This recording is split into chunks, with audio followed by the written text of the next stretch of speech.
പ്രിയ പ്രേക്ഷകർക്ക് സീരിയൽ ന്യൂസിലേക്ക് സ്വാഗതം. കൂടുതൽ സീരിയൽ ന്യൂസുകൾ അതിവേഗം ലഭിക്കുന്നതിന് ഈ ചാനൽ സബ്സ്ക്രൈബ് ചെയ്യുക. ബെൽ ഐക്കൺ മറക്കാതെ ക്ലിക്ക് ചെയ്യുക. വീഡിയോ ഇഷ്ടമായി എങ്കിൽ ലൈക്ക് ചെയ്യാൻ മറക്കരുത്. നമ്മുടെ പ്രിയ പരമ്പരയിൽ നിർണായകമായ പുതിയൊരു വഴിത്തിരിവ് വന്ന് സംഭവിച്ചിരിക്കുകയാണ്. കാര്യങ്ങൾ ഇപ്പോൾ പുതിയൊരു വശത്തേക്കാണ് പോകുന്നത് എന്ന് മനസ്സിലാക്കുകയാണ് നമ്മുടെ സുമിത്ര. മാത്രവുമല്ല, സ്വരമോൾക്ക് വേണ്ടിയുള്ള പിടിവലിയും ശക്തമാവുകയാണ് എന്നുള്ള തിരിച്ചറിവും ഉണ്ടായതിനെ തുടർന്ന് പ്രതീഷിനെ ചെന്ന് കണ്ട് സംസാരിക്കുന്നതിന് സുമിത്ര തയ്യാറാകുന്നു.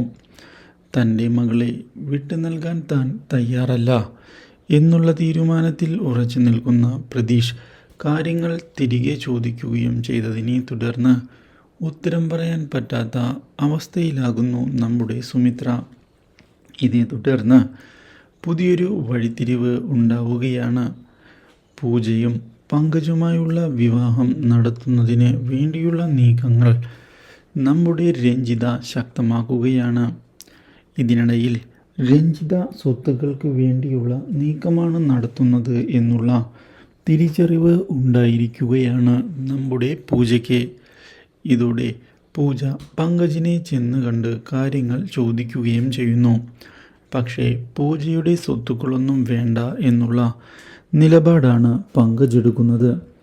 ഇത് പൂജയെ ആകെ ഞെട്ടിച്ച് കളഞ്ഞിരിക്കുകയാണ്. Do like, share and subscribe.